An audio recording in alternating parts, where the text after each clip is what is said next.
gente, tudo bem com vocês? Eu sou Viviane Santos e hoje eu serei a sua professora de língua portuguesa, tá certo? Nós estamos ao vivo dos estúdios do Educa Recife, mas eu gostaria de lembrá-los que essa aula também fica disponível no app do Educa Recife e no nosso canal no YouTube. Vamos colocar o QR Code aqui para a galera que ainda não conseguiu baixar. Primeiro vai aparecer o QR Code para o celular Android. Vamos ver se a nossa produção consegue colocar. Isso, muito obrigada. Então você aponta a tela do celular na câmera e aí você vai se dirigir à lojinha para baixar o app, tá certo? E através desse app é que você pode fazer a comunicação com a gente aqui no estúdio ao vivo. Olha que chique, tá certo? Vamos trocar agora o QR Code para os celulares que são iOS. Então é o mesmo processo. Aponta a câmera do celular, baixa o app e se comunica com a gente aqui no estúdio, tá certo? Essa comunicação, né, essa interface, quem faz hoje é a nossa professora de língua portuguesa também, Camille Borba. Vamos dar um oi para ela agora? Olá, meninos e meninas, tudo bem? Estamos aqui, ó, prontos para a interação, viu? Então entrem aí no chat, tirem suas dúvidas e, certo, estou aqui a postos, tá certo? Um beijo. Massa, então se vocês quiserem conversar com ela, comentar qualquer coisa da aula, ela vai ver tudo e me contar, tá certo? Essa aula também fica disponível lá no YouTube, então lá você pode curtir, comentar, compartilhar, se inscrever no canal do Educa Recife também. E como sempre, a nossa aula será traduzida simultaneamente, né, para a língua brasileira de sinais pelo nosso querido intérprete Anderson. Seja muito bem-vindo, Anderson. Então agora a gente pode começar a nossa aula de hoje. A gente começa um tema novo, tá certo? A gente começa a falar um pouquinho aí sobre as vírgulas e as orações adjetivas. Eita, eu já vi que já consigo imaginar as carinhas de vocês aí do outro lado, que é um assunto de gramática, né? E gramática sempre tem um ou outro que revira os olhos, que entorta a cara, assim, finge que não quer. Mas vamos lá, eu acho que prometo que vai ser legal. Eu vou tentar tornar tudo o mais simples possível para que vocês aí consigam assimilar aí de forma bem objetiva, tá certo? Qualquer coisa, grita, comenta e fala com a gente no chat. Massa? Então vamos começar a aula de hoje. Nós bem sabemos, né, que a vírgula é um elemento importante para que a gente se entenda, né? Parece ali um termo acessório, mas na verdade a vírgula pode influenciar muito como a gente entende um determinado trecho de texto, como a gente consegue se expressar, organizar as nossas ideias. Ela não está ali por acaso. Tudo que funciona dentro da linguagem funciona para ajudar no processo de comunicação. Então, usando ou não a vírgula, eu consigo até mudar o sentido das coisas. Então, vamos ver em quais casos ela se emprega, né? Em quais situações a gente consegue reconhecer esse uso da vírgula. Por exemplo, eu tenho aqui uma carinha feliz e uma carinha triste. O mesmo moço. Então, são emoções distintas, né? Na primeira imagem, ele está triste porque alguém disse que não vai ter bolo. Isso é uma negativa, ele está dizendo aí que não tem bolo para ninguém em momento nenhum. Então é óbvio que a reação desse homem é ficar triste, né? Porque ele queria bolo. Quem não quer bolo? Então a gente percebe que a ausência de vírgula causou aqui uma ideia de que há falta de alguma coisa, no caso aqui, o bolo. Contudo, se eu coloco uma vírgula depois do não, eu estou dizendo não, vai ter bolo sim. Então veja como eu inverti completamente o sentido utilizando apenas uma vírgula. Então a gente consegue perceber como ela é importante, né? Agora o moço está feliz porque ele vai conseguir o bolo dele. Como a vírgula é importante para a gente entender os nossos sentidos e pode mudar aí a nossa vida completamente da água para o vinho, a depender da situação, a depender do contexto. Não é legal? A gente mal começou e já dá para perceber o quanto a vírgula vai influenciar na nossa vida, né? No nosso texto também. Então vamos lá. Fala com vírgulas que eu te escuto. Então, a sua ausência ou uso equivocado pode causar ruídos na comunicação, né? Vez ou outra, eu digo que alguma coisa que a gente utiliza na linguagem pode causar esse ruído na informação. Imagina se nesse exemplo anterior que eu falei aqui, imagina se eu quero dizer que vai ter bolo, mas eu não coloco a vírgula. Então, isso faz com que a minha informação fique ao contrário do que eu quero dizer.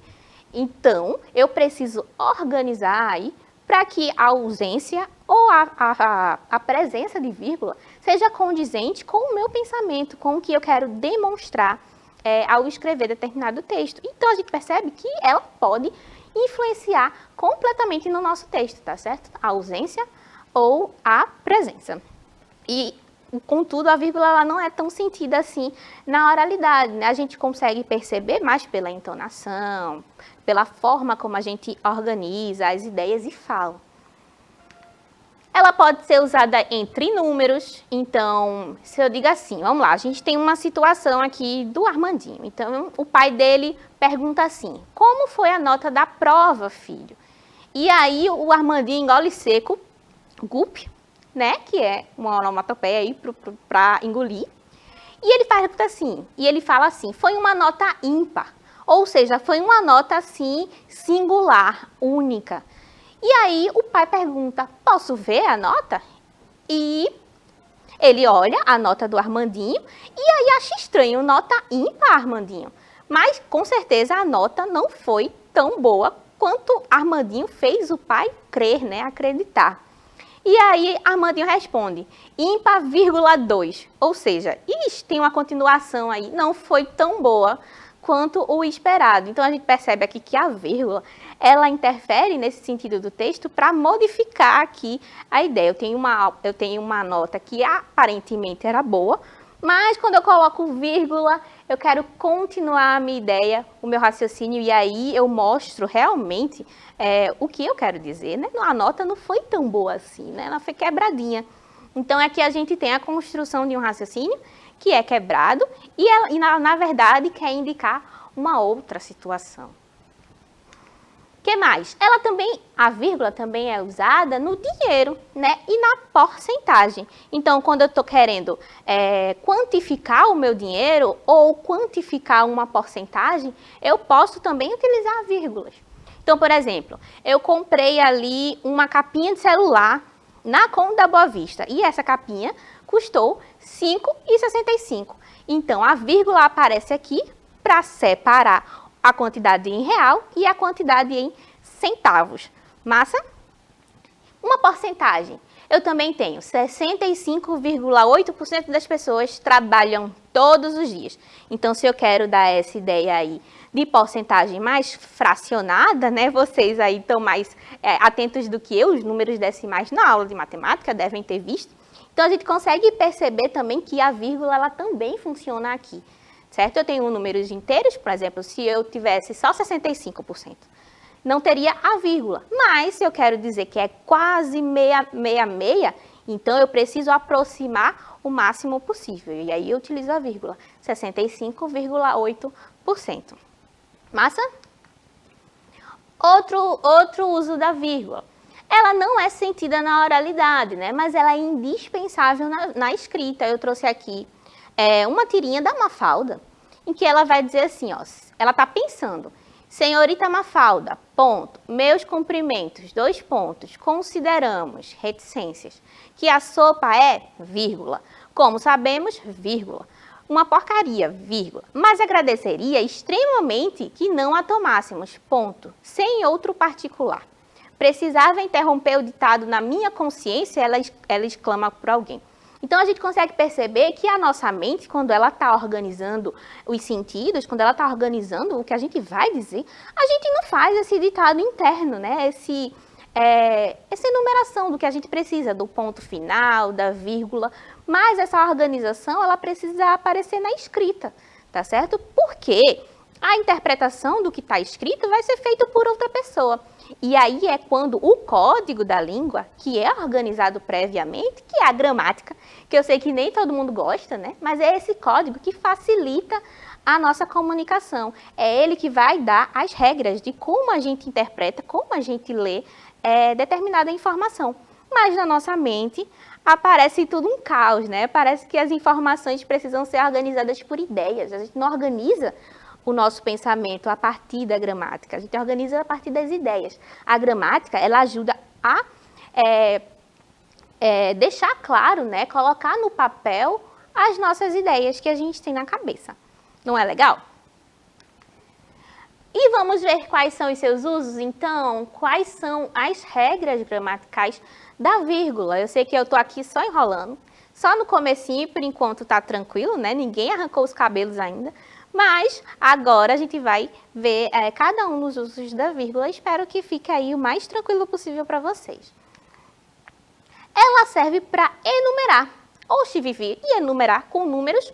Enumerar com palavras, tá certo? A ideia é a mesma. E quando eu vou enumerar com números, eu coloco em ordem. Quando eu vou enumerar com palavras, eu também preciso colocar em ordem. Mas aí eu vou enumerar ações, objetos, tá certo? Então, por exemplo, eu tenho aqui: o homem levou no carro malas, caixas, sacolas, cobertores. Então, ele levou vários objetos diferentes. Quando eu preciso enumerar essa quantidade de objetos e dizer que objetos são esses, eu utilizo a vírgula para fazer a separação entre os meus objetos.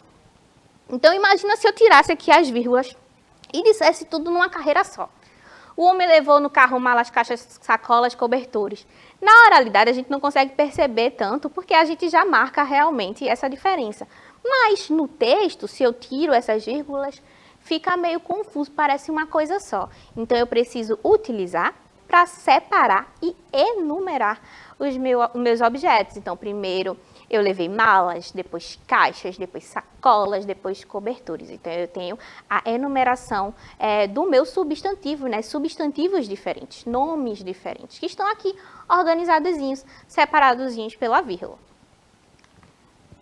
Ela serve também para isolar determinados elementos, como aposto, vocativo, termos repetidos, adjunto adverbial deslocado de sua posição habitual. Vixe Maria, né? Misericórdia. Já começamos aí com um monte de nomes difíceis. Vamos ver só um exemplozinho? Então, quando eu digo assim: conheci Maria, moça simpática e educada. Então, eu separei aqui, eu conheci Maria de moça simpática e educada. E essa separação aqui é um aposto. Mas o que danado é aposto, Vivi? Eu não lembro. Então, eu vou contar para vocês, tá certo? O aposto é o nome que se dá ao termo que exemplifica ou especifica melhor outro de valor substantivo ou pronominal, já mencionado anteriormente na oração. Então, nesse caso aqui, dessa frase, conheci Maria, moça simpática e educada, moça simpática e educada é um aposto, porque ele explica e exemplifica melhor o termo anterior, que é Maria, tá certo? Então, ela vai fazer uma explicação de como é Maria. Então, quando a gente tem essa explicação adicional a mais, a gente chama de aposto. E aí, ele vem isolado por vírgulas. Nesse caso aqui, ele está isolado por uma vírgula e por um ponto final, porque a oração acabou, tá certo? Mas se ela continuasse, seria duas vírgulas e continua a minha oração. Massa? Sente-se um instante, senhor Rafael. Aí a gente tem outro uso da vírgula, que é o chamado vocativo, que no caso aqui é o senhor Rafael, né? Que é como a gente chama alguém. Ou seja, quando eu me dirijo a alguma pessoa, eu posso usar o nome, eu posso usar senhor, senhora, posso falar de como eu me refiro a essa pessoa, uma alcunha. O que é uma alcunha, Vivi? É um apelido. Tá certo? Então, toda vez que eu utilizar, que eu tentar chamar alguém, isso vai ser um vocativo. E ele também vem separadinho aí por vírgulas, tá certo? Outra utilização da vírgula é quando eu tenho um adjunto adverbial deslocado da posição habitual. Misericórdia! Como é que a gente entende isso aí? Vamos lá, vamos para a frase. Se eu digo assim: na descida até a casa, caminhamos em silêncio. Então, se eu inverter a ordem dessa frase, seria: caminhamos em silêncio na descida até a casa. E aí não tem a utilização de vírgulas. Mas como esse adjunto adverbial está deslocado, ou seja, ele aparece antes do verbo, então eu preciso separá-lo para que ele ganhe destaque e eu consiga perceber que ele é esse adjunto adverbial, tá certo? Então, nesse caso aqui, de lugar, né? Porque ele tá indicando o lugar da situação. Então, ele vem aí separadinho com vírgula, porque ele está deslocado do lugar ideal, que seria depois do verbo. Massa? Vou ler aqui o conceito de adjunto adverbial, caso vocês não tenham entendido completamente, mas aí a gente vai dizer o conceito. O adjunto adverbial é um termo acessório, né? Como função de advérbio da oração, ajudando a indicar uma circunstância ou a intensificar o significado do verbo, um adjetivo ou de outro advérbio. Nesse caso aqui, ele está modificando um verbo que é caminhar. Para separar, a vírgula também serve para separar nomes de lugar, datas e endereços. Então, eu tenho aqui Recife, 17 de setembro de 2021, que foi o dia em que eu fiz essa aula para vocês. Então, eu tenho aqui o lugar, Recife, que é a cidade que eu estou querendo apontar ali, e eu tenho também a data, 17 de setembro de 2021, tá certo? Então, quando a gente tem essas informações, a gente vai utilizar a vírgula para separá-las aí do contexto geral. E a gente também tem o endereço, Rua Oliveira Lima, 154. Então, eu separo o meu endereço do número da casa, né? Tudo certo até aí? Tá dando para entender? Eu espero que sim. Qualquer coisa, vocês dão um sinal aí no chat. Para indicar a supressão do verbo, ou seja, a zeugma, né? Que é uma figura de linguagem, né? Que a gente já discutiu aqui em outras aulas. Então, quando eu vou fazer a supressão de algum verbo, eu utilizo aí a minha vírgula para que o texto ele fique mais coeso, não fique com a sensação de que está faltando alguma coisa. Ela serve mais ou menos para indicar essa supressão, tá certo? Então, eu tenho assim, na aula, uma dúvida. Quando largamos? Né? Que é uma dúvida que todo aluno tem quando a gente emenda um monte de aula de tema difícil, né, juntos. A gente tem 2 aulas de matemática, 2 aulas de português, e aí os alunos ficam, meu Deus do céu, quando é que a gente larga? Quando é que a gente vai poder ir almoçar? Então aqui, ó, se a gente utiliza o verbo, na aula havia uma dúvida, a gente não vai precisar utilizar a vírgula. Contudo, quando eu quero aí suprimir esse verbo haver, que está aí na minha frase, eu utilizo a vírgula. Mas a gente consegue perceber essa diferença? Na aula, uma dúvida. Surgiu uma dúvida. Havia uma dúvida. Quando largamos. Massa?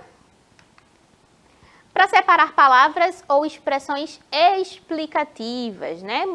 Muito parecido lá com o aposto. Então, eu acordei cedo, ou seja, estou reformulando aquilo que eu estava dizendo para tentar explicar com outras palavras.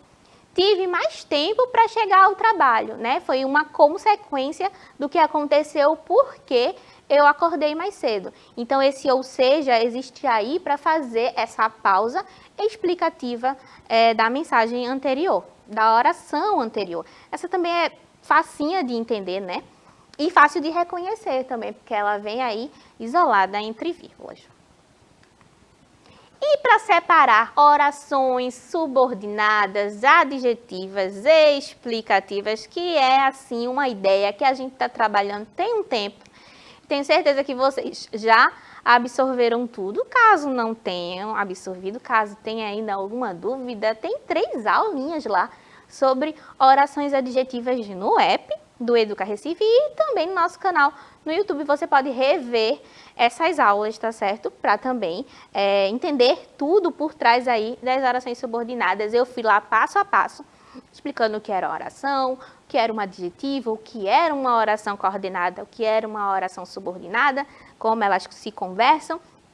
E por último, como é que a gente chega nessa denominação que é enorme, parece assustar muita gente, mas que a gente já entendeu mais ou menos como funciona na outra aula. Então, a vírgula, ela vai aparecer, caso vocês lembrem, na oração subordinada, adjetiva e explicativa. Por exemplo, eu trouxe aqui uma frase que vai servir de exemplo para a gente entender. Então, eu digo assim, Santos Dumont, que é considerado o pai da aviação, foi o inventor do 14 bis. Então, eu tenho que é considerado o pai da aviação, que é uma oração subordinada, adjetiva, explicativa. Então, ele está explicando quem era Santos Dumont, quem foi essa figura. Ele não era qualquer pessoa. Ele não era o padeiro, ele não era o engenheiro, quer dizer, ele era engenheiro, agora eu não sei. Mas ele não era o padeiro, ele não era o carteiro, ele era considerado o pai da aviação. Então, ele faz aí essa explicação a respeito do Santos Dumont, tá certo? Então, a gente vai utilizar aí nas orações subordinadas adjetivas explicativas. Lembrando que as orações subordinadas adjetivas restritivas, elas não utilizam a vírgula, porque elas restringem a ideia do sujeito, tá certo? Qualquer coisa, volta lá na aula da semana passada sobre orações subordinadas, que está tudo explicadinho lá. Temos aqui várias perguntas no chat. Na verdade, 2 perguntas no chat. Pode cortar para ela. Perguntas assim, relevantíssimas. Vai ter tarefa? Essa é a dúvida que circula aqui entre nossos alunos. Se vai ter tarefa a aula de hoje? Olha, veja só. É para ter. Se eu não coloquei no final da aula, a culpa é toda minha. Mas eu prometo que não é nada assustador, tá certo? Eu sou bem boazinha nas tarefas de vocês. Então, assim, vai ser uma coisa que dá para vocês fazerem, eu tenho certeza. Mas, se vocês fizerem aí um motim digital, se vocês quiserem reclamar no chat, eu revejo, tá certo? E aí eu coloco umas interações que dá para fazer aqui, umas atividades que a gente consiga responder aqui também. Lembrando que também tem as atividades da trilha de vocês, que fica disponível no site da Unirec. Então, lá vocês conseguem ter acesso ao conteúdo, ao tema da aula e também às atividades propostas, tá certo? Mas não se aperreiem não. Qualquer coisa, a gente responde lá no YouTube depois as atividades, eu prometo. Então, vamos continuar. Vamos voltar, deixa a câmera chegar, tá tudo certo. Então, a gente percebe aqui o que é que a gente percebeu, que esse tipo de oração adjetiva vem marcada pela presença de vírgulas, né? Que é como eu estava falando, enquanto a restritiva não tem vírgulas. Lembra que já aprendemos sobre as orações adjetivas na aula passada? É isso que eu estou relembrando? As orações subordinadas adjetivas vêm normalmente introduzidas por um pronome relativo, né? Que a gente também já cansou de falar sobre ele. E exercem função de adjunto adnominal de um substantivo ou pronome antecedente, misericórdia, né? Quando eu começo a enumerar assim, eu tenho certeza que vocês bate a preocupação da atividade, mas vamos lá. Exemplo, Suzana, que não se sentia bem, e aqui no que a gente tem a marcação do pronome relativo, que faz essa referência a um termo anterior, que faz essa substituição, a gente já viu isso, que não se sentia bem e estava de cama. Então, a gente tem aqui o que não se sentia bem, que explica o que aconteceu com Suzana. Então, acontece aí essa função, e ela tem a função de adjunto adnominal, porque ela acompanha o termo anterior, que é Suzana, que é um nome. Massa? Mas há outro uso da vírgula, Vivi? Será que tem? Será que a gente consegue pensar no outro uso da vírgula distante da gramática? Vamos ver esse exemplo aqui. Nós temos 2 pessoas conversando. Na verdade, são 2 macaquinhos, tá certo? E o primeiro, ele fala assim, ponto e vírgula asterisco. E a moça não entende, a macaquinha não entende. Ela fala, hã? E depois de pensar, ela dá um tapa no rosto do macaquinho, na cara do macaquinho. E aí ele para refletir. A nota mental que ele faz é cantada de internet, fica na internet. Olha aí um uso da vírgula que não tinha sido pensado aí na gramática, né? Vamos ver o que é que significa esses ponto e vírgula e asterisco? Neste caso, exclusivamente, a vírgula é utilizada na internet, né? Assim como as outras pontuações, né? Com o advento da internet, a utilização dos chats e dos emojis, a gente percebeu que houve uma mudança do que significa a pontuação na gramática e nos nossos textos para o que ela vai significar online. Então, essa imagem simboliza na linguagem da internet que a personagem piscou para outra, o que caracteriza uma cantada e um flerte. Então, depois de pensar muito, a macaquinha conseguiu entender o que o macaco queria dizer. Então, a gente percebe como a vírgula, as pontuações, de forma geral, se ressignificaram aí com a internet. Legal, né? Criam outros sentidos. E viu como a vírgula é importante? Ela pode delimitar, explicitar o que é que a gente quer o que a gente quer dizer com a nossa linguagem, com a utilização, seja ela no texto normal, quando a gente está produzindo algum texto, ou quando a gente está se comunicando pela internet, né, que é outro significado, outro sentido. A ausência ou uso inadequado pode tornar a leitura bem desafiadora, né? Eu já falei sobre isso. Então, é possível reconhecer o uso das vírgulas? Vamos tentar fazer esse reconhecimento? Vamos lá. Rapaz, o senso de humor varia de cultura para cultura. Então, quando eu digo isso, eu estou isolando o meu termo rapaz e ele é um vocativo, né? Eu estou chamando alguém, falando com alguém. Dá para reconhecer esse uso aí pelo que eu já expliquei? Dá, né? Vamos para o próximo. Mas o psicólogo inglês Richard Wiseman, que era o da matéria, da reportagem, que eu pulei aqui para ser um pouquinho mais rápido, da Universidade de Hertfordshire, criou o site de LeftLab para encontrar a melhor de todas. Então, eu tenho aqui um termo, uma oração, que está isolada, né? Um pedaço da minha frase que está isolado. E a gente viu que quando explica o termo anterior, isso é um aposto. Massa, né? E por último, a gente tem, por um ano, vírgula, os visitantes podiam publicar piadas e dar notas às já cadastradas. Então, eu tenho aí um adjunto adverbial deslocado, porque ele dá essa ideia aí de período, de tempo. Então, a gente é um adjunto adverbial que vem deslocado, que deveria vir no final da frase, no final da nossa oração, mas não, vem no começo. E quando isso acontece, a gente precisa fazer o reconhecimento desse adjunto, que é o termo deslocado, né? Então, eu trouxe outro exemplo aqui. Se eu falo assim, eu comi coxinhas ontem. Essa aí é a organização da minha frase normal. Então, se eu falo ontem, desloco o meu termo e eu preciso reconhecê-lo e separá-lo. Então, ontem eu comi coxinhas. Tá certo? Vou pular a interpretação de texto, eu deixo para a segunda aula. E agora é a vez de vocês, tá certo? A atividade que estavam com medo. Quero que vocês façam uma tabela com as informações que apareceram na aula de hoje. Então, aí, organizem direitinho o pensamento de vocês, façam a tabelinha e fiquem aí repetindo e estudando, tá certo? Vou passar para a professora Camille para que ela possa se despedir. Oi, gente, foi um prazer estar aqui hoje com vocês no chat. Inclusive, a professora Viviane Luciano deu uma sugestão muito boa. Diga. Ele disse que deveríamos ter atividades, uma tarefa entre nós, professores, e eles, alunos. E eu estava aqui explicando para ele que agora é que temos interação, né? Agora a gente pode pensar nesses exercícios. Isso.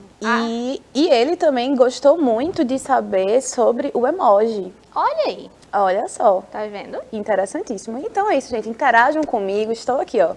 Sempre um beijo para vocês. Até a próxima. É isso, gente. A gente vai levar em consideração as anotações de vocês daqui pra frente, tá certo? Um cheiro e até a próxima aula. Tchau, tchau.